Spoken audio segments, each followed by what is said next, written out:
Bismillahirrahmanirrahim. Assalamualaikum warahmatullahi wabarakatuh. Waalaikumsalam warahmatullahi wabarakatuh. Alhamdulillahirrabbilalamin. Allahumma salli wa sallim ala sayyidina Muhammad amma ba'du.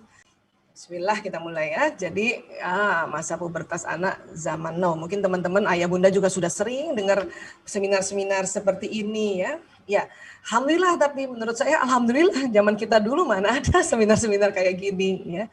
Kalaupun sering ya itu bagus untuk menambah pemahaman. Masih sering lagi menambah kesadaran ya, insya Allah. Nah, pubertas itu apa sih? Jadi pubertas ini sering diartikannya ini ya, proses perubahan dari anak-anak menjadi orang dewasa. Asal kata dari pubis ya, bulu-bulu. Jadi pubis itu adalah daerah di daerah selangkangan yang kemudian ditandai dengan prosesnya ini tumbuh bulu-bulu halus. Makanya dari pubis, arti dari pubertas ya. Nah, terjadi karena pelepasan hormon-hormon yang berasal dari sebuah kelenjar kecil di dasar otak. Nanti kita lihat hormonnya ya, atau kelenjarnya ya, di mana posisinya ya. Nah, namun kalau kita di dalam konsep Islam, ayah bunda, bapak ibu guru pasti sudah pernah dengar istilah akil balik ya. Akil balik. Ini luar biasa nih maknanya nih. Bukan hanya masa dia masa reproduksinya saja, tapi akalnya ya. Nah, jadi akilnya adalah kedewasaan mental, ya. Kalau balik adalah kedewasaan fisik, ya, balik. Nah, zaman saya barangkali ya, karena kan saya lahir tahun 68 ya. Kalau Bu Aziza lahir tahun berapa, Bu? Saya kan 79, Bu Dokter. Hah? Gimana? 79. Oh iya, 79. Oh, udah hampir milenial itu ya. Iya. Ya, kalau saya justru hampir ke baby boomer sebetulnya. Ya, walaupun sudah mulai masuk ke X yang tahun 60-an, 70-an ini ya. Nah, dulu kita nih balik mungkin usianya waktu SMP ya Bu Aziza ya. Saya masih dapat loh. Mensnya itu usia 15 tahun. 15 tahun. Ya. Nah, jadi pada kita nih beberapa dekade, apalagi yang sudah sebelum-sebelumnya lagi ya, akil baliknya tuh bersamaan. Akilnya jadi, baliknya juga jadi gitu. Ya, karena akil kedewasaan mental, balik kedewasaan fisik. Ya. Sekarang balik dan akil tidak berjalan bersamaan. Ya, balik duluan. Karena apa? Karena nutrisi. Jadi mereka di usia-usia rentang 9 sampai 12 tahun sudah, yang perempuan sudah menstruasi, yang laki-laki sudah mimpi basah pertama gitu. Karena nutrisinya bagus. Proteinnya bagus, banyak gitu kan. Makanya dia maju. Jadi saya juga ngikuti dari Kak Daus dan Kak Nova ya presentasinya tadi, kan ini kelas 5 SD, beberapa ayah bunda yang anandanya di SD Islam Al-Azhar 13 ini kan kelas 5 ya. Tadi kan sudah ya cukup banyak ya, rentangnya kan sini nih 9-12 nih. Nanti kelas 6 lebih banyak lagi tuh nanti yang mulai mensnya tuh. Ya. Nah, ini dia baliknya maju. Nah, sementara akilnya ini namanya juga ya anak 10 tahun baru mens gitu kan. Akilnya kan artinya itu otak 10 tahun kan belum terlalu banyak isinya kan. Belum terlalu banyak isinya, makanya akilnya ini belum terisi. Bahkan akilnya anak-anak sekarang baru siap karena zaman ya, kan kita bicara zaman now. Karena zaman challenging-nya nggak beda sekali dengan zaman kita gitu ya. Sekarang lebih mudah. Maka akil mereka ini itu di rentang 20-22 tahun. Jadi baliknya maju, akilnya mundur. Nah, antara balik dan akil inilah sering disebut istilahnya fase remaja. Nah, ini. Kalau zaman saya itu kan 15 tahun ya baru mens ya, kan lumayan lah akilnya ya. Dan zaman dulu kan Masya Allah kalau saya bikin acara kan Al-Azhar baru 1 tuh ya, jamiiyahnya sudah ada tapi nggak asik sekarang. Jamiah sekarang nih luar biasa, ibu-ibu berbahu-membahu membantu sekolah, membantu anak-anak dalam berkegiatan ya. Kita kan dulu ada jamiah tapi betul-betul kita yang kerjain sendiri apa-apa zaman dulu. Jadi kita di 15 tahun akilnya itu sudah, karena harus ditantang dengan nggak ada bantuan orang tua. Makanya jadinya di 15 tahun lumayan lah akilnya itu ada isinya lah ya gitu. Jadi gini yang terjadi fenomenanya ya. Nah, Jadi sekarang remaja itu sebetulnya dia sudah balik dan belum akil namanya. Ya, cuman kadang-kadang kan kalau kita bicara begini secara umum, terlalu umum, nanti ada pertentangan. Tapi setelah kita belajari lebih dari definisi-definisi dan dari ya fakta-fakta yang ada, memang balik duluan sekarang. Ya, makanya remaja juga terbagi 3 malah.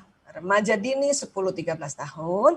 Jadi Ananda ini yang kelas 5 SD dan kelas 6 nanti ini itu remaja dini namanya. Ya, remaja tengah 14 sampai 18 tahun nih sampai SMA tuh remaja tengah. 19 saja masih kategori remaja ya, sampai 21 remaja lanjut. Baru dikategorikan dewasa sudah 21 tahun ke atas, 22 ke atas ya. Nah, inilah. Nah, karena ada kondisi balik duluan dan akhirnya belum lagi mengikuti baliknya, disinilah ada banyak hal-hal dinamika ya, atau orang bilang problematika. Kalau saya lebih senang dinamika ya, karena dinamika tuh enak, dinamis, jadi nggak monoton. Makanya kita juga orang tua dinamis. Semua ilmu kita pelajari, nggak hanya kalau zaman dulu mungkin ilmu bagaimana misalnya memasak makanan yang enak, bagaimana bikin bajunya anak-anak. Sekarang dinamis banget, ya cuman masak yang enak, bikin baju yang enak, ya. Tapi gimana jadi orang tua, gimana jadi istri, gimana, waduh, ya anak yang umur 5 tahun ke bawah juga beda caranya. Nanti remaja dini, remaja tanah ini. Jadi dinamis kan, dinamika, ya. Nah ini kita sepakat dulu nih. Oke. Nah, apa sih yang terjadi lah ini otak manusia ya? Otak manusia Allah ciptakan ada otak besar, ada otak kecil. Saya kalau seminar umum berkali-kali kasih lihat gambar otak ini, ya agar apa? Agar kita ingat kalau kita punya otak. Ya. Nah disinilah nanti ada satu hormon, satu kelenjar, ya yang disebut pituitary. Ini yang dibilang tadi kelenjar di dasar otak. Ini nanti yang mengeluarkan hormon-hormon, menstimulasi hormon-hormon reproduksi. Ya, menstimulasi dia. Ada situ ada ya, ada FSA-nya di situ. Menstimulasi. Tapi bersamaan dengan di tempat kelenjar pituitary ini ada hormon kasih sayang. Ada hormon cinta. Ya. Nah, karena ada kasih sayang dan cinta makanya kita keseluruhan ya merasa bahagia gitu. Sini nih sama-sama bersamaan.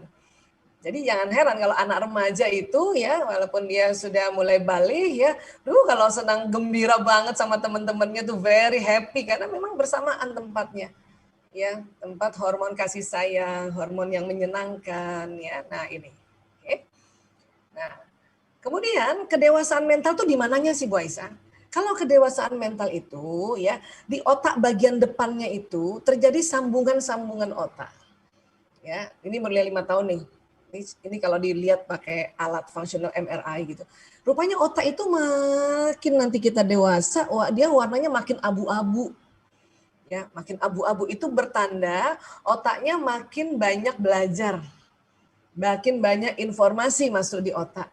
Itu makanya makin abu-abu, makin abu-abu tua, abu-abu pokoknya. Nah, itu barulah ya dekade sekarang anak-anak otaknya abu-abu tuh 20 tahun ke atas. Kenapa? Karena ada hal-hal yang sangat menggampangkan untuk mau cari tahu apa aja kan sekarang gampang aja, tinggal klik. Ya. Di sisi lain itu juga menguntungkan, di sisi lain ternyata untuk sambungan otak itu ya tidak terlalu kuat dibanding waktu masa-masa mungkin ayah bunda. Ya, tapi ayah bunda juga sudah masuk milenial kan? Ya, mungkin nih kakek omanya ya, saya kan termasuk kategori oma barangkali ini yang uti ya. Nah itu beda lagi. Terus nanti di orang tua saya lagi itu yang di atasnya baby boomer itu lebih challengingnya lebih dahsyat itu mereka. Nggak mudah itu. Ya, nah makanya ini yang terjadi. Inilah yang namanya kedewasaan mental. Ya. Apa yang terjadi Bu Aisyah ini di daerah ini prefrontal cortexnya ya, terutama di daerah dorsalnya ini. Itu dia makin betul-betul makin berwarna karena ada sambungan-sambungan otak. Jadi kalau kita ajarin anak-anak itu ada informasi yang membuat otak di depan ini terjadi ikatan, koneksivitas. Makin sering, makin ya koneksinya makin banyak, akhirnya makin warna abu-abu. Ya. Nah, di mana tuh tepatnya? Nah, kalau dalam zaman zaman now ini, ya informasi banyak masuk ke sini, hanya ya koneksi atau kekuatan sambungan sarafnya itu lebih kuat kali ya. SD kelas 5 baru ada studi tour pergi ke Borobudur. Sekarang orang mau cari Borobudur tinggal klik ya kan gitu, sejarahnya nggak banyak. Jadi berharap-harap mau lihat Borobudur misalnya gitu. Atau berharap-harap lihat Baitullah. Gitu kan. Saya sendiri baru lihat Baitullah itu di usia-usia ya umur 20 tahunan itu. Ya padahal sejak TK sudah dikasih tahu ada Ka'bah. Ya. Nah, kalau sekarang kan tinggal googling aja, cari oh kayak gini. Baitullah mau sejarah apa aja ada. Pertama sekali zaman Nabi Ismail alaihissalam itu bisa gampang sekali sekarang. Memang dia penuh sudah mulai ada terisi, cuman kekuatannya gitu. Sehingga saking banyaknya informasi dan koneksinya tidak terlalu kuat, maka dia nggak dibuat sedemikian rupa, ngapain nginget-nginget di otak. Udah googling aja lagi, orang gadgetnya terus-terusan ada, itu ciri khas zaman now. Ya. Saking-sakingnya ada semua. Ini gadgetnya, ini gadget ini kayak otak tambahan yang dibawa terus. Hard disk eksternal. Itu ciri khas zaman now. Jadi kadang-kadang anak-anak tidak ada challenging untuk koneksi untuk dihafal sekuat-kuatnya sambil dibayangin ya. Nah, itu. Karena dikit-dikit gampang googling aja. Tentu ya di sini juga ada keuntungan ya, jadi lebih banyak taunya juga gitu. Ini yang saya mau bilang bahwa itulah akil, itulah yang disebut istilah akil. Sementara baliknya dia sudah mens, SD kelas 5, SD udah mens, kelas 6 mens, ya mimpi bahasa juga. Nah, ini ya. Nah, apa yang bisa dilakukan sih di tengah realita tentang remaja? Tadi sebetulnya Kak Daud sudah sampaikan ya, saya cuma perkuat saja adalah pendidikan yang berani dan tegas. Ya, ini kita ngasih tahu zaman memang sudah berubah, namun berubah lebih keras sekarang ini sebetulnya. Hanya itu tadi ya, keras apanya sih keras? Ya itu persaingannya keras ya. Kemudian membangun tanggung jawab, tadi juga sudah dikatakan membangun tanggung jawab. Biarkan anak merasakan sebagian akibat dari perbuatannya. Berikan mereka kebebasan, serahkan amanah dan tanggung jawab. Ya, itu tadi saya dengar Kak Daus bilang kalau misalnya ada tugas karena kita nggak enak sama guru, makanya kita yang bantuin cepet-cepet. Nah itu berarti kan ya kita tidak membangun tanggung jawab. Ya nggak apa-apa kalau kata Bu Guru harus ya minggu depan, tapi anak-anak lalai ya terus dia dapat sanksi ya nggak apa-apa juga. Kita juga nggak perlu marah sama gurunya karena biar mereka membangun tanggung jawab. Itu yang harus kita ingat ya. Terus memecahkan masalah ya. Saling berbagi masalah, bawa masalah ke rumah dan ajak anak berdiskusi untuk memecahkan masalah. Latihan problem solving. Tadi Kak Daud sudah bilang. Saya perkuat lagi. Dan itu betul. Ya. Saya selaku teman sejawat ibu, bunda sebagai ibu, ya karena anaknya juga banyak 5, 4 laki-laki 1 perempuan, itu ya untuk memecahkan masalah itu betul-betul harus saya ingatkan diri saya ya, karena kalau selalu apa-apa nanti saya yang nanti yang bantuin anak itu nanti dia akan jadi anak anak yang tidak bisa berkompetisi gitu. Bahkan kalau anak-anak lagi berantem saja sama saudaranya, kita kalau masih dia belum ngomongnya kasar ya, belum ngomong atau belum memukul, kita dari jauh aja. Lihatin aja. Nggak tahan Bu Aisyah, nggak tahan saya kalau anak-anak berantem. Ya Bunda lihat dari jauh terus dalam hati istighfar, tarik nafas, duduk di kursi, lihatin gitu. Kalau anak-anak tidak panggil kita untuk membantu untuk intervensi ini ya sudah bilang aja, orang sebentar lagi juga selesai, akhirnya dia berteman lagi kok. Nah, ini yang perlu kita pahami bahwa inilah namanya pendampingan atau pendidikan, ya. Kalau pengajaran beda, kalau pengajaran kan hanya memberikan informasi. Memang itu tugasnya Bapak Ibu guru, ngasih informasi. Orang tua, Bapak Ibu, selain pengajaran, pendidikan. Juga memberikan informasi, juga memperlihatkan, menularkan perilaku. Nah, ini kita pengajaran dan pendidikan, ya. Hormon, apakah hormon ini menjadi kambing hitam, Bu Aisyah? Enggak. Memang hormon ini kan ciptaan Allah. Dia bukan kambing hitam, sedikit-sedikit orang tua menganggap ini remaja, orang-orang selalu bilang hormon. Ya itu cuma alasan doang. Enggak alasan. Ini hormon memang ini terjadi di otak kita. Dia memang secara fisik, tapi ini nanti akan mempengaruhi psikologis. Nah kalau fisik sama psikologis ya ada gangguan, maka sosialnya terganggu. Termasuk sosial itulah komunikasi dengan orang tua, komunikasi Bapak Ibu guru, dia sekolah, itu kan sosial, fungsi sosial. Cuman awalnya karena fisik memang. Ya. Jadi kalau kita ya lebih detail lagi, akil dengan balik ya. Akil nih dewasa mental, balik dewasa fisik. Oke. Akil pengaruh pendidikan. Ingat ya kalau pendidikan ini berarti orang tua nih. Ya. Apalagi sekarang Bapak Ibu guru tugasnya pengajaran. Karena nggak bisa lagi ya masuk atau melihat Ananda karena dari jauh. Kita nih pendidikan ya. Balik pengaruh nutrisi. Ya. Akil berkembangnya akal, balik berkembangnya nafsu. Ya, karena ada hormonal di situ juga. Ya, akil fungsi tanggung jawab, balik fungsi reproduksi. Ya. Bayangkan nih kalau dari sisi reproduksi, berarti Ananda kita yang umur 5 tahun yang perempuan, organ reproduksinya itu sudah bisa bekerja. Artinya ya punten ya, sudah bisa hamil. Bayangin 5 SD. Karena dia sudah fungsi reproduksinya sudah bekerja, bisa hamil. Tapi masa kita mau nikahin anak kita umur 5 SD? Ya, sementara fungsi akilnya ini, ya akalnya ini sedang kita didik dulu, kasih pengajaran, kasih pendidikan gitu. Ini jadi inilah yang ada jenjang yang luar biasa, makanya ya jadi banyak dinamikanya. Ya. Kalau zaman dulu misalnya saya 15 tahun udah mens gitu ya. Terus mau dinikahin sama misalnya ayah saya mau nikahin saya, kan lumayan udah lulus SMP. Kan gitu. Ya nggak Bu Aziza? Ya, atau nunggu-nunggu dikit lah umur 17 tahun nikah. Mungkin bisa kan dulu apalagi kan. Sekarang kasihan anak 5 tahun, masa 5 SD umur 10 tahun. Ya Allah, ya makanya ini kita harus perlu paham ini.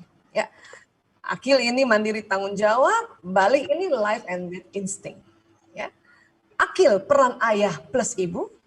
Jadi ayah nih harus yang memberikan visi misi akal pada anak. Bisa nelpon nggak sih kalau gimana? Nggak bisa ya? Ya, nanti dibantu host ya untuk. Ya, jadi ayah tuh lupa kalau memberikan visi ini jadi kalau ngecas nggak bisa. Pendidikan, ya, visi pendidikan. Ibu pelaksana visi misi. Kan beda, untuk akil ya.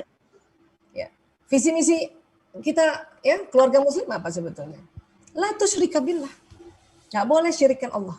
Itu ayah yang harus masukkan itu. Walaupun nggak setiap hari.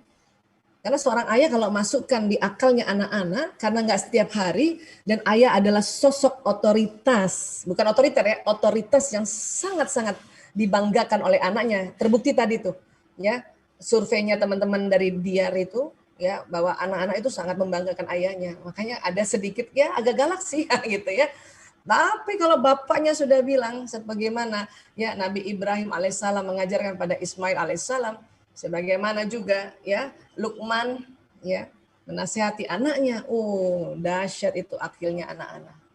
Ibu yang ya pelaksana hariannya. Karena ayah bilang ya kita nggak boleh syirik sama Allah. Makanya ibu mencari cara. Gimana? Cari sekolah Islam. Itu memang tugas ibu tuh. Pelaksana harian. Ya, dapatlah Al-Azhar. Alhamdulillah sekarang sekolah Islam banyak. Kalau zaman kami dulu cuma 2 itu, Al-Azhar baru satu-satunya dan Muhammadiyah. Sekarang alhamdulillah ya Allah. Saya termasuk orang yang sangat beruntung untungnya waktu SMP SMA ayah saya masukin saya di Al-Azhar. Tadinya saya mau masuk 12, SMP 12 sudah keterima, Bu. Nggak jadi kayak gini kalau masuk SMP 12 sih. Belum tentu maksudnya ya. Nah, kalau balik apa? Balik peran ibu plus ayah. Ya. Jadi ibu yang memang harus ya bagaimana caranya ngejelasin. Kalau nanti anak laki belum ngerti, baru nanti kamu tanya sama ayah ya nak ya. Tapi ibu duluan. Ibu juga yang berperan, tadi Kak Daus bilang kan untuk kita ngecek, itu termasuk saya tuh. Saya ngecek celana-celana dalamnya anak-anak itu waktu di awal-awal mereka, kalau udah masuk 6 SD atau SMP, itu masuk kamar cium. Kan kita udah, ya sebagai seorang ibu, ya ibu dan kita juga seorang istri, kan kita juga bisa ya menghidu itu yang namanya bau air mani itu. Ya, itu kan persis kayak bau daun akasia. Sekarang akasia udah nggak ada lagi ya buat penghijauannya. Itu bau sperma banget akasia itu. Ya, cium. Untuk apa? Untuk nanti ngingetin anak, udah mandi junub belum nak? Itu jadi. Ya, itu anak perempuan juga gitu. Perlu kita kalau dia mens kita tahu tanggalnya, ya kita siapkan dia punya ya pembalut dan sebagainya. Pembalut aja udah macam-macam sekarang ya. Ini yang siang ini, nak yang malam ini. Kalau terlalu banyak hari kedua ketiga yang panjangan dikit itu tugas kita ibu. Ya. Nah, sekarang pandemi mereka lebih sering di rumah ya. Waktu sebelum pandemi kan ya kita siapkan juga korannya untuk nanti dia membungkus pembalut yang bekasnya dan sebagainya. Ya, nah itu ibu memang. Ya. Nah, kemudian caranya gimana sekarang ya? Karena anak-anak nanti sudah remaja, sudah mulai ada perubahan, nggak seperti SD.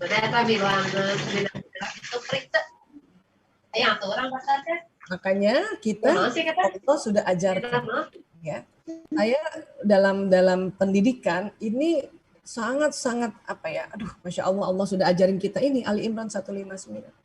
Bismillahirrahmanirrahim. Fabima rahmatim minallah lintalahum walau kunta fazzan ghalizal qalbi lan faddu min haulika fa'fu anhum wastaghfir lahum wasyawirhum fil amri fa iza azamta fatawakkal 'ala Allah innallaha yuhibbul mutawakkilin. Maka karena rahmat dari Allah engkau bersikap lemah lembut terhadap mereka. Sekiranya engkau berlaku keras dan berhati kasar, tentulah mereka menjauhkan dari sekitarmu. Udah diwanti-wanti nih. Ya. Saya selama tahun 98 ngurus narkoba dan beberapa tahun terakhir ini ngurus LGBT, itu karena keluarganya keras dan berhati kasar. Jelas banget. Itu faktor kontribusi dan besar sekali. Lingkungan tuh pencetus doang. Ya, keras dan berhati kasar. Dia menjauh. Nah, pada saat menjauh itulah, nah di situ ada bandarnya narkoba lah, atau tadi juga narkolema lah ya, narkotika lewat mata ya. Ya. Bad information, bad picture ya. Itu karena menjauh dia.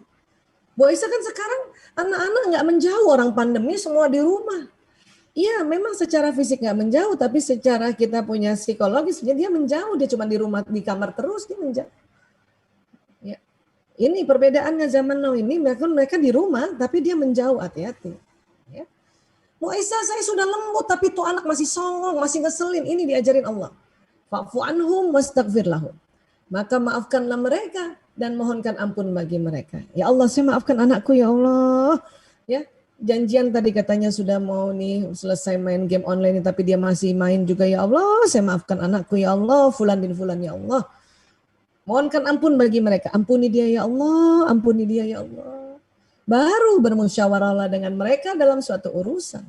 Wasyawirhum fil amri. Baru kita ajak ngomong lagi. Nah, ya katanya janji cuman sekian jam kamu main gitu. Tapi ada 3 langkah yang harus kita lakukan. Minta lemah lembut, karena lemah lembut itu rahmat dari Allah, bukan bawaan lahir bapak ibu terhadap anak kandung. Kita sama anak kandung, Bu, itu lebih sering bibir kita tuh turun ke bawah, manyun. Tapi sama anak orang lain kita lebih cepat senyum. Ingat-ingat aja deh. Ya. Makanya kalau ada orang tua bisa lembut pada anak itu karena rahmat Allah turun. Itu karena kita minta. Ya. Famimma rahmatin minallah. Itulah dalam memberikan pengajaran, ya, kita titiplah sebagian waktu ini pada Bapak Ibu guru. Kenapa? Karena Bapak Ibu guru sama anak kita lebih gampang senyum. Tapi Bapak Ibu guru sama anaknya juga itu nggak mudah senyum. Makanya titip juga sama Bapak Ibu guru yang lain. Itu memang begitu. Itulah kalau sampai bisa kita sama suami, sama anak, bisa baik, lembut, itu rahmat Allah turun. Makanya minta. Jadi minta dulu rahmat Allah untuk sikap lemah lembut. Kenapa? Karena diingetin tuh, kalau kita keras kasar dia pergi nih, hati-hati nih. Ya, kan orang pada bilang banyak banget musuh di luar. Iya, tapi ada syaratnya kalau kita berlaku keras dan berhati kasar. Ya, tadi memang saya sudah dengar juga bahwa ya semua penjahat-penjahat itu belajar parenting juga. Iya, tapi dia ya belum tentu mengamalkan Ali Imran 159, namanya juga penjahat. Di sini Allah sudah kasih lemah lembut, ya lemah lembut. Dan ada syarat nih kalau mereka pergi tapi keras dan berhati kasar. Nah itu ingat-ingat tuh. Ingat-ingat kalau kita keras hati kasar dia pergi tuh. Udah, orang tuanya pindah nanti. Ya, dan maafkan mereka, ampuni mereka, barulah kita ajak diskusi, musyawarah. Dan di sini dikatakan juga, kemudian apabila engkau telah membulatkan tekad dalam diskusi itu, dalam musyawarah itu, maka bertawakallah pada Allah. Sudah nego sama anak, main game online-nya berapa menit, berapa jam. Kalau sudah ada solusinya, itu berarti sudah ya Bunda pasti turun kan, turun tuh waktunya kan. Bunda kan maunya main anak cuma 1 jam, anak maunya 4 jam. Nego, akhirnya 2 jam, 2 jam setengah. Itu kan berarti sudah win-win solution dong. Bunda sudah naik, anak sudah turun. Nah itu hormati. Karena banyak juga Bunda besoknya dirubah lagi peraturannya. Padahal sudah ngajak musyawarah. Ya, karena kita tidak tawakal. Ya sudah kita tawakal ya Allah, ya. Aku bertawakal padamu ya Allah. La haula wala quwata illa billahil aliyul azim. Nah, ini yang saya selalu berkali-kali, mungkin ada beberapa teman-teman yang hadir di sini.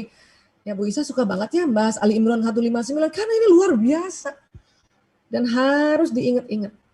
Ya, karena banyak sekali pertanyaan-pertanyaan, bagaimana begini Bu Isa, bagaimana dokter kalau kita begini, bagaimana begini. Ini udah diajarin oleh Allah, Ali Imran 159. Kita hanya bisa ya mengingatkan, saling mengingatkan.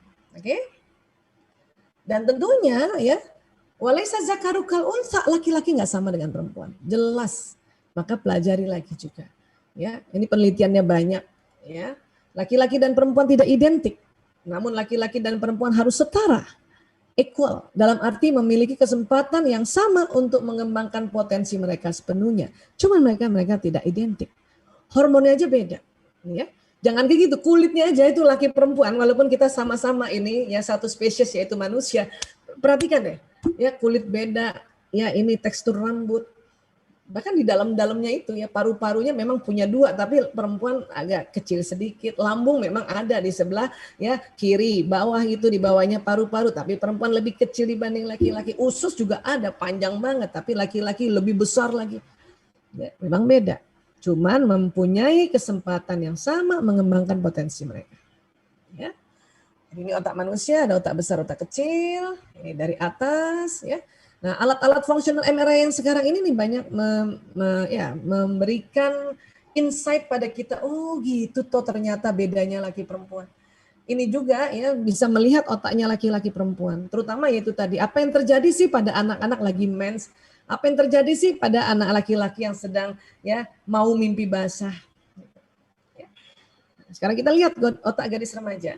Ya, walaupun Ananda sudah 5 SD, kalau dia sudah mens, sudah kategori remaja, yaitu remaja dini. Ya. Apa yang terjadi? Estrogen. Ya, perhatikan baik-baik. Ini kan dalam rahim ya. Waktu lahirnya bayi perempuan itu estrogennya cukup tinggi. Ya. Tapi nanti sudah mulai masuk beberapa bulan dia datar. Sampai usia 9 tahun datar. Makanya anak perempuan waktu TK, SD yang belum kelas 5 ini ya, mungkin masih kelas 4 itu masih lucu amat, imut-imut gitu. Ya, lucu banget dan belum ada jerawat gitu ya. Nah, mulai 10 tahun mulai menaik nih. Karena udah mens kan naik. Terus langsung. Ya, 15 tahun segini nih hormon estrogen. Ya, ini the top-topnya ini umur ya 21 tahun ke atas nih. Sampai 25, 30 udah mulai turun. 40 segini. Ya, mungkin kita bundanya di sini barangkali. Makanya kalau lihat anak perempuan yang lagi balik itu, kita merasa kok dia lebih centil dari aku gitu ya. Kenapa? Karena dia lagi naik-naiknya di sini. Apalagi ntar SMP nih. SMP, SMA tuh lagi tinggi-tingginya. Ya, Ya Allah anakku lebih perempuan dari aku karena kita udah di sini. Apalagi saya udah di sini nih. Udah 53-an ini di sini. Ya, makanya harus memaklumi, senyum-senyum aja lihat. Kenapa? Karena kita pernah juga lewati masa ini. Cuman eranya berbeda. Ya. Kalau era saya di masa-masa top-topnya ini grafik estrogen itu cuman bisa teknologinya apa teknologinya? Teknologi buku diary. Hai diary. Aku kesel banget sama kakak kelasnya. Baru sama situ. Ya, curhatnya di situ. Ya. Nanti bedanya dengan zaman now ini, ya zaman now juga bikin tulisan kan, tapi di status senangnya dibaca orang. Kenapa? Zaman now itu selalu zaman kejujuran, keterbukaan. Zaman kita dulu ya, zaman saya terutama X ke atas ya, itu diary itu nggak boleh dibaca, digembok lagi, gitu. Nah itu bedanya. Tapi bahwa ingin mencurahkan itu sama. Tinggal bedanya eranya ini malah seneng dibaca orang lain. Kalau perlu like-nya banyak. Nah itu perbedaannya sekarang. Tapi sama-sama di kondisi di sini nih, gundah gulana di sini. Ya. Perbedaan berikutnya apa? Orang tuanya. Zaman dulu kan belum ada parenting seperti sekarang, belum ada parenting milenial. Adanya parenting pasca kolonial. Itu yang membuat lagi kita ya waktu masa-masa di sini tidak seperti sekarang. Sekarang ini sangat jujur anak-anak. Ya, jujur apa ya? Jujur dalam kondisinya, jujur dalam perasaannya. Dia bisa bilang sama bundanya, ibu aku nggak suka sama ibu. Itu jujur. Para ayah bunda kalau ada anak ya bilang dia nggak suka sama kita, bilang ya Allah ini anak jujur banget. Ya, iya. Katanya mau punya anak jujur. Pas anaknya protes, aku nggak suka sama bunda. Kita marah. Dalam hati ngomong dulu, ya Allah jujur banget. Tapi bukan dibiarkan dengan cara yang tidak pantas. Tapi terima dulu bahwa dia jujur. Ya Allah jujur banget. Ya, cuma diajarkan benar, baik, pantasnya itu. Oke? Estrogen apa sih Bu Aisyah? Estrogen ini sering disebutnya sang ratu. Makanya anak kita nih yang apalagi yang nanti tadi di puncak-puncaknya tuh tadi 17 18 ya, itu kayak ratu banget. Ratu. Ya, berkuasa, memegang kendali dan mendominasi. Ya, apalagi yang wataknya ekstrovert, sudah anak perempuan watak ekstrovert. Anak bungsu. Wah, cakep. Kayak anak saya yang bungsu kan sang ratu dia. Ya, anak satu-satunya perempuan di antara 5 ya dan wataknya memang berkuasa. Ya, harus difahami lah. Estrogen ini temannya dopamin, oksitosin, asetilkolin, dan norepinefrin, senyawa-senyawa otak yang menimbulkan rasa senang. Nah, makanya pada saat sudah mulai menstruasi, ada tuh level estrogen turun banget. Makanya kita nih kok tiba-tiba nggak senang ya, ada nggak enak perasaannya. Dan kadang menjadi penggoda yang agresif estrogen ini. Jangan heran anak-anak itu mulai ada ya tertarik sama lawan jenis, suka goda-godain juga gitu. Karena estrogen ini. Kok begitu ya Allah bikin begitu? Ya karena memang harusnya ini kan di usia-usia belasan. Dalam rangka apa? Mencari ya jodoh. Supaya apa? Supaya berumah tangga. Agar apa? Salah satunya adalah menghadirkan manusia baru. Ya, makanya adalah estrogen ini sebagai penggoda. Hanya ini maju. Kelas 5 SD. Ini yang kita perlu mengerti. Oh ya Allah. Mudah-mudahan sampai di situ aja ya. Saya nggak tahu lagi 10 tahun ke depan. Nggak. Aduh kasihan kalau misalnya dia maju sampai misalnya baru kelas SD sudah mens. Ya Allah saya udah kebayang. Ya, makanya berdoa Bu. Berdoa Bu. Ya Allah ya anak-anak ini balik ya udahlah usia sekarang udah mentok banget ya Allah. Minta sama Allah. Ya. Takutnya dia makin maju. Ya, kasihan banget. Ya. Kadar estrogen menekan tombol-tombol dalam otak para gadis. Untuk apa? Lebih banyak bicara. Lebih banyak berinteraksi dengan teman sebaya. Lebih sering memikirkan tentang pria. Dan mencemaskan penampilan. Lebih stres. Lebih banyak menunjukkan emosi secara berlebihan. Itulah makanya kenapa dia ngomongin aja, ngomongin tentang pria. Cuman karena memang kita sudah ajarkan cara berteman bahwa ya dilarang untuk berdua-duaan. Makanya dia yang dia pikirkan tentang pria yang nggak bisa ditemui. Itulah lah dia mikirinnya itu ya boybandnya yang Korea lah apa ya, karena dia mikirin tapi kan dia tahu bahwa itu nggak bisa ketemu kan, lebih aman sih sebetulnya. Dan jangan salah, anak-anak yang sudah menstruasi kelas 6, kelas 5, kelas 6 ini itu akan banyak yang diceritain tentang, bukan hanya teman-teman laki-lakinya, Pak Guru diceritain. Pak Guru pasti digosipin lah itu ya. Ya, atau misalnya Kak Daus nih, misalnya Kak Daus kan memberikan arahan pada anak-anak, itu mereka juga ya pasti mereka ngerumpi tuh. Ya Allah, Kak Daus ganteng banget, misalnya gitu. Ya memang karena hormonnya sudah mulai naik gitu. Ya. Dan mencemaskan penampilan, jelas. Itu semua berkaitan dengan hormonal. Ya. Dan akhirnya psikologisnya ini muncul dan membuat sosialnya ini juga ada perubahan. Ya. Nah ini lihat, ini kalau lagi mens ya, ini satu siklus dalam perempuan ya, termasuk kita juga. Ini sedang mens nih. Hari pertama sampai kelima, rata itu hormon. Ini makanya kalau lagi mens hari pertama sampai kelima, aduh, itu yang namanya perasaan itu kelabu. Kenapa? Karena hormon yang mengangkat untuk dia happy itu rata datar. Mulai nanti hari-hari ke-9, nah dia baru naik nih si estrogen ya. Nanti ganti-gantian sama luteinizing hormon, terus gantian sama progesteron. Inilah disebut masa subur nih. Di sini. Ya. Mau mens lagi 2 atau 3 hari mau mens, ini mulai flat lagi. Makanya ada feeling gak enak. Ya. Jangankan anak kita yang baru 1-2 tahun ini mens, atau baru berapa bulan mens, kita aja yang udah bertahun-tahun mens. Setahun kan minimal 11 kali kita mens, 11 atau 12 kali kita mens. Udah berapa tahun kita mens. Itu masih ada rasa-rasa yang, aduh kok gak enak ya, aduh gitu. Ya. Tentu karena kita sudah mulai dewasa, kita belajar juga, akil kita udah nyala. Apa akil kita udah nyala bahwa kalau kamu lagi kesel, sedih, takut, ya kamu say ya istirja, innalillahi wa inna ilaihi rajiun. Istighfar. Nah, itu akil kita karena sudah ada isinya. Makanya waktu kita sedang di flat gini, kita istighfar berkali-kali. Karena rupanya kalau kita istighfar, itu dari kelenjar pituitari mengeluarkan hormon cinta tadi. Ya, mengeluarkan hormon kasih sayang tadi. Untuk membalancing ini. Tapi anak-anak kan belum terbiasa.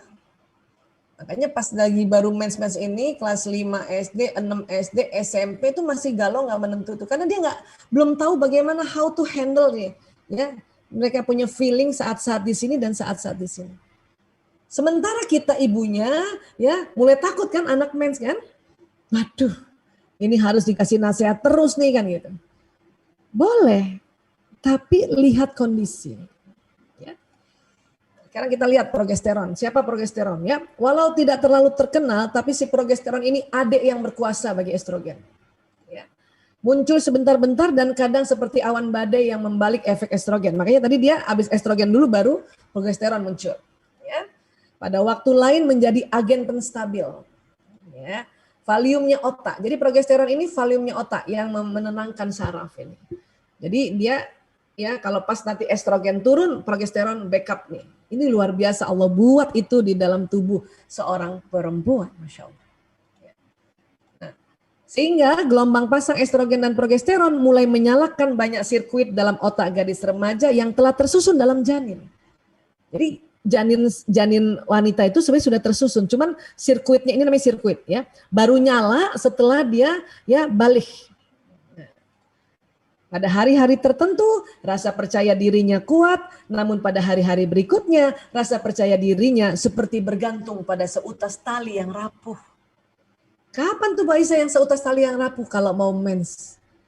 Sama lagi mens hari pertama sampai hari kelima. Kenapa? Semua hormon flat. Ya, jangan heran lah anak kita ini ya dia punya emosi up and down ya. Nah, jadi filter untuk menerima nasihat atau umpan balik dari orang lain bergantung pada posisi dalam siklus haidnya. Pada hari-hari tertentu, nasihat atau umpan balik itu memperkuat rasa percaya dirinya.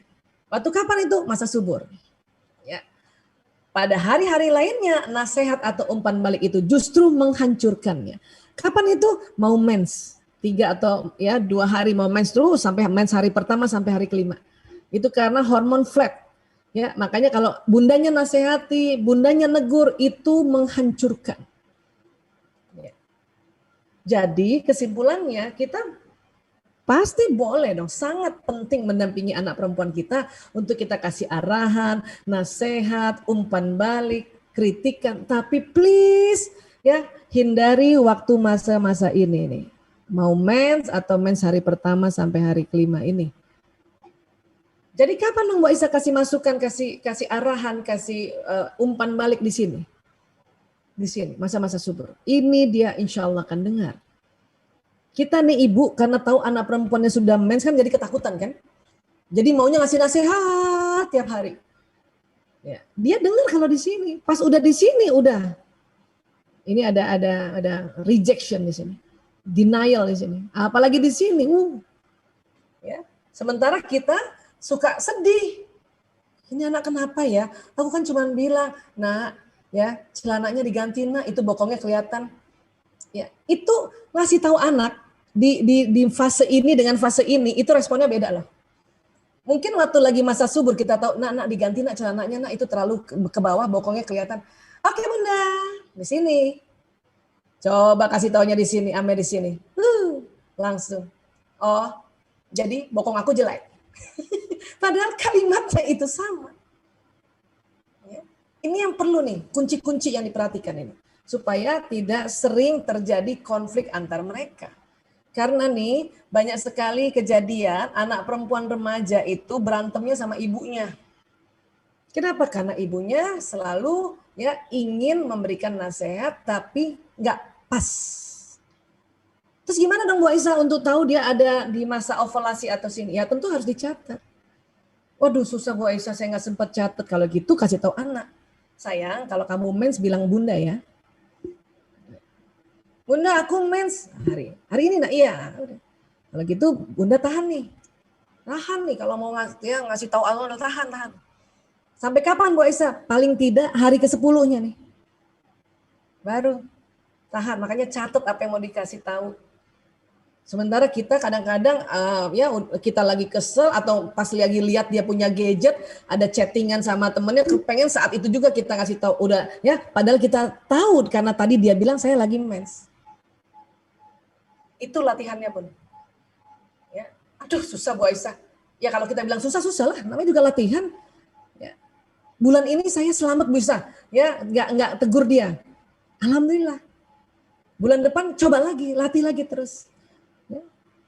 Nah, kalau pas lagi ibunya juga mens, sama nih, ya. Pas ibunya juga flat, anaknya flat. Aduh. Ya ini makanya harus paham. Kalau saya lagi mens, si adik Ragil lagi mens, yang bungsu lagi mens, udahlah saya cuma bilang, "Nak, sama-sama kita ya status quo ya Nak ya, sama-sama istirahat." "Oke Ibu." Gitu, anak-anak udah ngerti dia. Ya. Dia juga nggak mau tegur ibunya atau nggak mau kasih masukan ke ibunya, ibunya juga nggak mau kasih masukan. Tahan sampai apa? Lagi di sini. Nah, asik di sini. Ya. Di sini juga anak-anak waktu di sini semangatnya tinggi. "Aku pokoknya ya matematika 100. Oh, waktu di sini dia ngomong. Pas di sini turun dia langsung masuk males. Ya, "Kamu kenapa?" "Aku males belajar matematika." Padahal 2 pekan lalu kita dengar dia bilang dia minta 100. Ya kan? Nah, ini harus kita paham sebagai ibu. Oh, lagi mens nih. Semangatnya lagi turun. Udah paham aja. "Oh ya Nak, istirahat aja ya Nak." Gak perlu kita bilang bahwa, "Loh kamu gimana? Minggu lalu katanya mau 100 matematikanya. Masa cuman gitu aja udah kalah." Oh itu tambah marah itu. Apalagi ibu ngomongnya di sini. Langsung jatuh langsung dia itu. Ya langsung itu kayak tali yang putus tadi pegangannya. Udah itu bertumpuk-tumpuk setiap bulan. Maka itu akan jadi bom waktu apabila ketemu orang-orang yang tadi yang kita takut-takutin, yang kita takut tadi, kita takuti dia semua itu ya bandar lah, ya komunitas LGBT lah dan sebagainya. Ya, narkolema lah dan sebagainya. Ya. Nah, jadi perlu nih catat. Catat apa hari pertamanya aja, mens. Jadi nanti kita lihat berapa siklusnya dari hari pertama terus pas bulan ini kan bulan lalu misalnya hari pertama, bulan berikutnya di sini. Ya udah berarti siklusnya segini. Oh, 28 hari. Mulai hitungnya di sini ya. Sampai sebelum dia mens, 28 hari. Nah, biasanya kalau menentukan masa subur itu 28 ya siklus ini dibagi 2. Kalau 28 hari berarti hari ke-14 itu puncak-puncaknya ya masa subur gitu. Makanya dia di antara sini ini udah mulai asik diajak ngomong. Sampai di sini juga. Ya. Nah, udah mulai tanggal-tanggal sini nih udah deh. Ya, tenang-tenang aja pun. Supaya apa? Supaya Ananda juga ya tidak terbebani, kita juga tidak terbebani. Kita menganggap ini anak sekarang mulai bantah. Nah, kita lagi kasih label mulai bantah, ntar betul-betulan dia membantah. Ya. Punten sekali, ini juga rahimnya kadang-kadang ya. Kenapa tadi saya juga sempat dengar Kak Nova bilang anak-anak kan pegel. Iya, karena ini dia kontraksi nih untuk melepaskan endometrium. Ya, karena kalau misalnya lagi menstruasi kan endometriumnya nih yang luruh ya, lepas. Dan itu sedang tebal. Kenapa? Karena pada saat sudah mulai ya masa subur ini kan ovum nih keluar dari sini nih. Nah, pada saat ovum di sini, walaupun anak kita belum menikah, Allah sudah buat perintahkan uterus ini rahim menebal. Kenapa? Karena satu saat dia misalnya menikah, ketemu sperma, jadi zigot, zigotnya itu menempel pada rahim, itulah hamil. Ya. Walaupun belum menikah, cuman itu tadi di usia, ini yang saya bilang kan, bayangin Bunda, ya mereka di 5 SD, ya kemampuan untuk bisa hamilnya sudah ada. Memang kita jadinya kan ketakutan, tapi kalau kita tidak tahu strateginya, ya maka itu anak bisa pergi diam. Ya, tadi kan Ali Imran 159 itu pergi dia. Ya, masih umur 11 12 di luar sana. Nah, aduh nauzubillah. Nah, waktu mens itu karena memang tidak dibuahi oleh sperma, makanya dia lepas nih. Nah, waktu untuk ngelepasin ini harus berkontraksi rahim. Makanya pegel dari bagian depan, pegel bagian belakang. Kita juga harus bijak, kita bantu kasih apa kek, kasih koyo kek, atau kompres air panas kek, atau kasih ya balsem atau pijit-pijitin dikit. Dan nggak usah banyak komen kita, ya nak sakit ya. Ya. Tapi hati-hati juga ada anak-anak yang guling-gulingan kesakitan. Perlu diperiksa itu di USG, siapa tahu rahimnya ke belakang. Itu sakit banget, kalau rahim ke belakang tuh sakit banget. Ya. Karena banyak ibu-ibu juga marahin anaknya, apa sih lebay banget sih gitu aja. Bunda dulu gak gitu-gitu banget, kamu nih lebay banget sampai pingsan-pingsan. Ih digituin anaknya. Please ya jangankan ini ke belakang ya, ada sensitivitas anak-anak itu beda. Ada orang yang saraf sekitar sininya itu sensitif. Maka ini kontraksi bisa sangat sakit dibanding mungkin ibunya yang agak bebal sarafnya di daerah sini. Apalagi kalau rahim ke belakang.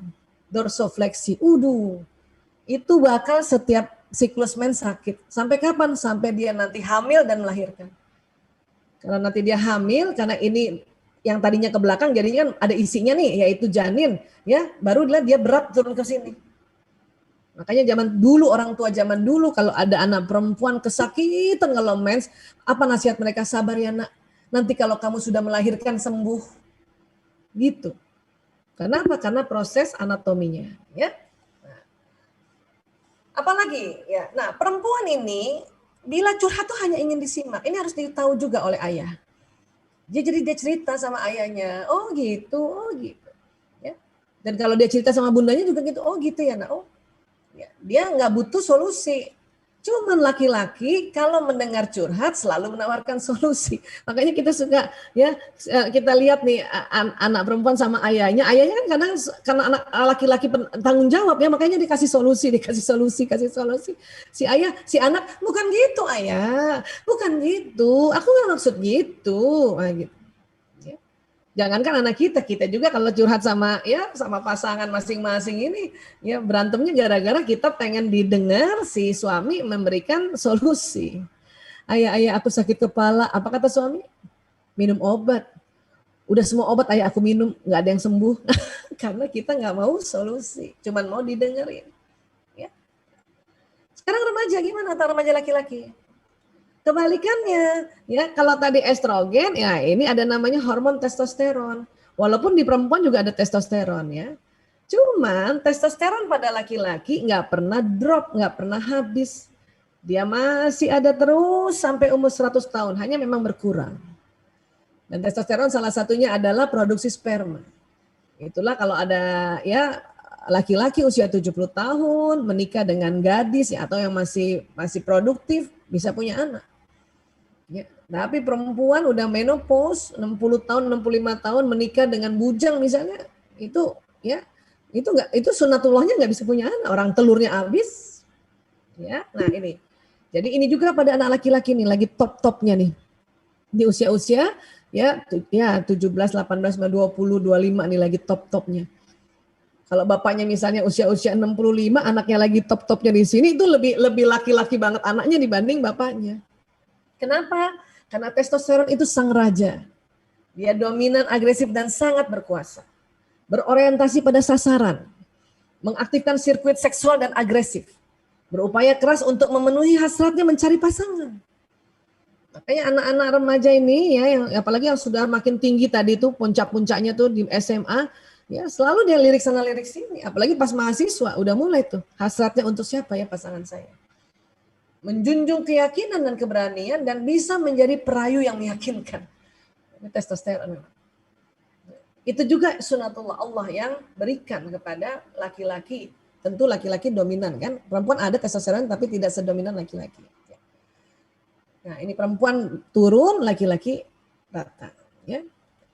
Apa sih yang terjadi mimpi basah? Mimpi basah. Dan ingat ya ayah bunda, terutama bunda mungkin yang ada yang baru tahu ya, mungkin banyak juga yang sudah tahu. Mimpi basah itu kan pertama kali sekarang antara usia 9 sampai 14 tahun. Ada juga yang 16 tahun, tapi nggak banyak lah, 16 tahun baru mimpi basah. Ya, itu masih normal. Oke. Mimpi basah umumnya terjadi secara periodik, sekitar 2 sampai 3 minggu sekali sebagai pengeluaran cairan sperma atau ejakulasi yang tidak diperlukan secara alamiah. Jadi mimpi basah itu bukan cuma satu kali. Satu kali mungkin di usia misalnya pas usia 10 tahun dia satu kali. Bulan Januari dia 10 tahun pertama kali Januari. Ya, tanggal 1 misalnya 1 Januari. Nah, 2 pekan dari tanggal 1 Januari atau 3 pekan dari tanggal 1 Januari itu dia akan mimpi basah lagi. Berikutnya lagi mimpi basah lagi, mimpi basah lagi. Ya. Kenapa? Karena testisnya penuh sperma terus dia keluar. Karena dia belum menikah, ya, belum disemprotkan pada pasangan hidupnya, maka dia keluar dalam kondisi tidur. Ya. Mimpinya apa Bu Aisyah? Selalu ada mimpi nggak? Nggak selalu ada mimpi. Mungkin kadang dia kecapean, dia langsung tertidur karena sudah 3 minggu penuh keluar. Ya. Nah, ini bentuknya kayak gini. Tadi mungkin Kak Nova sudah jelaskan, tapi saya perkuat lagi bahwa banyaknya air mani yang keluar setiap kali terjadi ejakulasi sekitar 5 mili atau 1 sendok teh. Di dalam air mani ini ada 200 juta sampai 500 juta sperma. Dan nanti kalau mau edukasi anak-anak, kalau nanti dia udah kelas 4 atau kelas 5, ya walaupun sudah diberikan di sekolah, biasanya kan ada ngomong-ngomong sama ibunya ya di rumah ya. Dia akan tanya, bunda mimpi basah itu gimana? Ngompol. Beda, kalau ngompol itu pasti yang basah keseluruhannya. Ya, mimpi basah itu karena cuma 5 mili, maka maaf, celana dalamnya aja yang basah. Ngompol itu kadang-kadang bisa 100 mili. Makanya yang basah ya kasur lah, ya bantal lah. Nah, nanti bedakan sama anak-anak itu. Kadang-kadang anak-anak ini nggak rasa dia mimpi atau enggak. Mimpinya apa sih Bu Aisyah? Ada istilahnya mimpi erotik. Jadi kalau anak tanya, mimpi basah apa Bunda? Ya cerita aja bahwa mimpi basah itu adalah satu masa atau satu kondisi keadaan laki-laki, organ reproduksi testisnya penuh sperma dan dia keluar pada saat tidur. Ya. Kayak ngompol, iya basah tapi bedanya dengan ngompol 100 cc, ini cuma 5 cc, 5 mili. Kata orang mimpi apa Bunda? Bilang saja mimpi erotik. Kalau anak nggak tanya lagi ya sudah, berarti otaknya sampai situ dia udah puas. Erotik itu apa Bunda? Cerita aja, mimpi deket ada perempuan kamu pelukan di situ. Dan sampaikan dengan santai aja. Ya. Dan ingat tidak selalu mimpi, karena kalau udah kecapean tahu-tahu udah keluar aja basah. Ya, ini air mani, ya. Tapi ada juga air mazi, karena sudah 3 minggu nih penuh nih, mau keluar malamnya, paginya keluar duluan, air mazi. Cairan putih bening dan agak kental, keluar tidak memancar. Ini ciri-cirinya, tidak memancar dan tidak membuat lemas. Ya, jadi tidak orgasme. Keluar pada saat aktivitas, itu ciri-ciri air mazi. Keluarnya pada saat aktivitas, putih bening agak kental, dia tidak shoot gitu, tidak memancar, tidak ada rasa orgasme dan tidak bikin lemas. Itu air mazi. Nah, Apa pentingnya kita tahu air mazi dan anak-anak tahu air mazi? Untuk ajarkan ya bagaimana dia bersuci.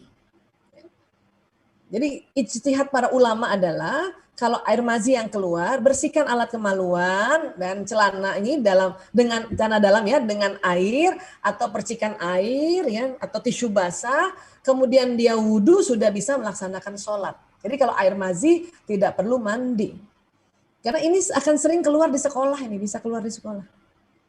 Ya. Nah, ini yang penting buat anak laki-laki ngerti dan bukan cuma satu kali dikasih tahu. Ingetin. Ya, kadang-kadang SMA baru dia jadi ngerti, otomatis. SMP mah itu kenapa saya periksain celana dalam anak-anak untuk ingatkan dia. Udah mandi, Nak? Ya, ini kayaknya ibu lihat sih ini kayaknya kamu mimpi basah. Oh iya, Bu. Aku nggak rasa, Bu. Ya, mungkin dia nggak mandi tuh sholat subuh kan. Namanya juga masih pendidikan ya sudah. Ya ayo Nak segera Nak, mandi Nak. Ya. Mandi wajib. Ingatkan lagi cara niatnya, ingatkan lagi urutan-urutannya. Ini penting, Bang. Nggak bisa cuma satu kali. Dan memang sudah diajarin sama sekolah. Alhamdulillah kalau sekolahnya sekolah Islam mengajarin ini. Coba kalau sekolahnya nggak ngajarin ini gimana? Ya, tapi kita sebagai ibu pelaksana harian ya ayah untuk akal, ini kan juga masuk di akal ya. Untuk tata cara itu kan akal ya. Tapi kemudian untuk masalah baliknya ibu ini yang utama justru yang ngingetin terus. Inilah tugas kita. Ya. Selain perubahan fisik dan emosi, pubertas juga mengubah sudut pandang. Ya. Kenapa sih Bu Aisyah? Karena ini otak dibelah ya. Ini yang paling ciri khas banget pada anak laki-laki nih. Hipotalamus. Perempuan ada hipotalamus, laki-laki ada hipotalamus. Ya. Nah, tapi hipotalamusnya laki-laki lebarnya itu 2,5 kali lebih luas dibanding perempuan. Yang mana sih hipotalamus? Bu Aisyah ini hipotalamus nih. Persis di tengah. Laki-laki lebih lebar. Ini harus tahu juga. Supaya kita kalau menghadapi anak remaja yang punya anak remaja laki-laki ya, kita nggak ikutan spanning atau ikutan stres, tenang aja. Ya. Jadi laki-laki Allah sudah ciptakan hipotalamusnya ini ya tentu lebih lebar dari perempuan, 2,5 kali lebih luas. Termasuk juga pada saat waktu dia kecil, misalnya dia kecil nih, anak laki umur 3 tahun, ada kakaknya umur 4 tahun, ada adiknya juga umur 2 tahun. Nah, hipotalamusnya si anak laki-laki itu lebih luas dibanding kakaknya tuh. Atau dengan teman sebayanya. Bunda sama ayah, hipotalamus ayah lebih besar, lebih luas. Ya. Apa sih makna hipotalamus itu? Banyak sebetulnya, apa fungsinya. Tapi untuk fungsi yang beda, pada laki-laki ini dia menjaga keamanan. Jaga keamanan. Makanya anak laki-laki kita nih yang sudah balik, apalagi yang lagi SMP, SMA tuh lagi agresif, selalu ingin jaga keamanan. Ya. Siapa yang dijaga keamanannya? Orang-orang ini sayang. Siapa itu yang pertama dijaga keamanan? Ibunya. Ibunya. Makanya anak laki-laki itu dekat sama ibunya, bahkan dari kecil sebetulnya. Ya. Nah, laki-laki menjaga ibunya sejak dia kecil. Itu hipotalamusnya. Bawah sadarnya laki-laki nggak mau jagain bapaknya. Kenapa? Karena bawah sadar laki-laki tahu bahwa laki-laki juga punya hipotalamus. Bapak ngapain saya jaga? Sekarang ibunya saya jaga. Makanya karena anak laki-lakinya udah jagain ibunya, makanya bapak-bapak nggak jagain istrinya, dia jagain mana anak perempuan aja saya jagain gitu. Ya. Nah, ini juga terjadi pada ya otak anak laki-laki kita ya. Nah, remaja laki-laki juga saling menjaga, tapi di sisi lain juga saling bersaing. Karena dia menjaga keamanan, ini kan saling bersaing. Ya. Remaja laki-laki marah bila didesak karena si testosteron ini. Sudahlah dia lagi menjaga keamanan dirinya juga, kemudian didesak-desak, entah siapa yang desak-desak, ibu kah, guru kah. Oh, bisa tiba-tiba teriak suaranya itu tanpa terasa. Dia juga nggak rasa kenapa saya begini ya. Si ibu kalau nggak belajar kaget. Dulu nih anak waktu SD nggak begini banget. Kenapa ya sekarang SMP udah mulai ngaco gini nih. Wow gitu. Akhirnya nanti sekolah ke bawah-bawah loh. Ini emang sekolah SMP di sini nggak bagus-bagusan SD-nya. Selalu kena tuh sekolah SMP oleh orang tua karena kalau kita nggak ngerti tentang perubahan hormonal. Apalagi pusat lapar dan haus. Ini harus paham banget ini. Ya. Laki-laki senang diajak dialog pada saat makan. Jadi Bunda kalau mau bikin peraturan sambil makan kalau mau anak laki. Ya. Terus apalagi pusat tidur. Jangan heran nanti remaja laki-laki ini tidurnya lebih banyak. Dia butuh tidur sekitar 10-12 jam. Kenapa? Otaknya capek Bunda. Capek apa? Waktu dia sudah di luar waktu tidur, dia selalu jaga keamanan. apalagi sudah mulai remaja, testosteron naik, dia mulai agresif, dia selalu jaga. Tanpa terasa laki-laki itu jaga rumahnya, apalagi lagi pandemi gini. Apalagi kalau bapaknya tidak di rumah. Itu otak laki-laki bawah sadar umur berapapun, terutama waktu remaja, dia langsung untuk menjaga rumah, menjaga anggota keluarganya. Itu banyak yang orang tua nggak tahu, ibu-ibu nggak tahu. Makanya anak laki suka sedih. Kenapa kalau selalu ditanya, mana tanggung jawab kamu? Kamu nih percuma jadi anak laki. Itu dia sedih banget. Sedih banget. Makanya stop untuk berkata begitu pada anak laki-laki kita. Terutama anak laki-laki remaja. Ya, dia itu bawah sadarnya jagain kita, Bu. Cuman anak laki-laki itu kelihatannya main terus kata ibu-ibunya. Ya karena memang otak laki-laki ada otak bermain Allah kasih. Untuk apa? Untuk dia menikmati permainan agar nanti bekerja udah gede itu ya sambil bermain sehingga itu dia bekerjanya dengan senang, melapangkan rezeki. Ya. Jangankan anak laki-laki, bapaknya juga, tidurnya juga kalau sudah tidur laki-laki itu 70% aktivitas elektrik otaknya mati. Laki-laki di riset ya. Perempuan ya, otak perempuan dalam keadaan istirahat 90% aktivitas elektriknya hidup. Makanya ibu-ibu itu tidur pun bangun. Ibu-ibu itu terus-menerus menerima informasi dari sekitar waktu tidur. Kenapa? 90% aktivitas elektriknya hidup. Yang istirahat cuma 10%. Itulah tugas ibu sebetulnya. Kadang saya dulu belum ngerti ilmu ini suka cemburu. Anaknya bangun, misalnya kecil ya, anak kecil. Kita bangun, pas lihat bapaknya, ya tidur. Kok dia nggak bangun, nggak nemenin aku? Marahlah ibu. Kadang-kadang capeknya ibu itu bukan karena anaknya bangun nyusuin. Kenapa? Karena lihat bapaknya masih tidur. Itu capeknya di situ. Kalau nggak punya ilmu ini. Ya.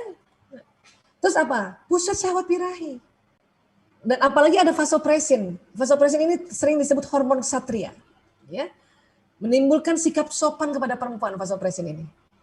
Makanya jangan heran anak laki-laki kita sama emaknya aja, ini anak SMP SMA nih sama emaknya aja keras. Oh, sama anak perempuan, teman perempuannya aja sopan banget. Ya, ini vasopresin yang bekerja. Ya. Hormon yang selalu bertahan untuk monogami, vasopresin. Tapi ada riset sekarang. Ada laki-laki yang vasopresinnya pendek, ada vasopresinnya panjang. Ini cuman kita belum bisa nih. Kalau ada laki-laki ngelamar, kita cek vasopresinnya pendek apa panjang nggak ya? Untuk apa Bu Isa? Untuk mau tahu dia bertahan nggak monogami. Kalau vasopresinnya pendek itu nggak tahan monogami. Ini yang waduh Bu Isa, gimana caranya pas ngelamar bisa nggak deteksi vasopresin? Belum bisa Bu. Kita berdoa aja lah dapat yang vasopresin yang gimana nih suaminya. Oke, terus vasopresin aktif melindungi wilayah orang-orang yang dia sayang. Bayangin karena vasopresin, terus otak menjaga keamanannya juga lebar, maka laki-laki itu dia jagain ibunya, jagain adik perempuannya, jagain kakak perempuannya, jagain rumahnya dengan cara satria dan dengan cara gaya raja. Itu memang laki-laki begitu. Ya. Bersama testosteron meningkatkan maskulinitas. Bersama hormon raja, si satria ini sama raja, woi maskulin banget gitu. Ya, padahal masih cungkring badannya. Makanya baru kelihatan keren laki-laki itu pas SMA, Bu. Perempuan juga gitu. Ya. Masih SD kelas 6, masih SMP, waduh masih cungkring banget. Ya. Remaja laki-laki nampak sangat tidak peduli pada orang berdiri dekatnya. Kenapa begitu, Bu Aisyah? Ini karena mata. Nih, mata laki-laki itu lurus. Mata perempuan lebar. Jadi kalau ibu ada di samping sini, anak lakinya jalan lurus, itu bukan karena dia nggak peduli sama ibunya. Emang nggak lihat? Nggak lihat. Ibu guru ada di sini, itu murid laki lurus aja jalan ya. Ibu panggil-panggil, dia nggak lihat Bu. Maafkan dia Bu. Ya, mohonkan ampun baginya ya Bu. Nah ini kadang berantem ibunya, kamu nih, ibu di samping kamu nggak lihat. Emang nggak lihat. Apalagi kalau udah main, pakai ada gadget di depannya, tambah nggak lihat karena dia fokus ke depan memang. Laki-laki begitu. Cuman laki-laki ke depan ngelihat ke depan panjang. Kita lebar. Ya. Laki-laki kurang menyukai kontak mata. Ayah bunda, bapak ibu guru kalau menegur anak laki-laki nggak usah paksa dia lihat bunda, lihat bunda.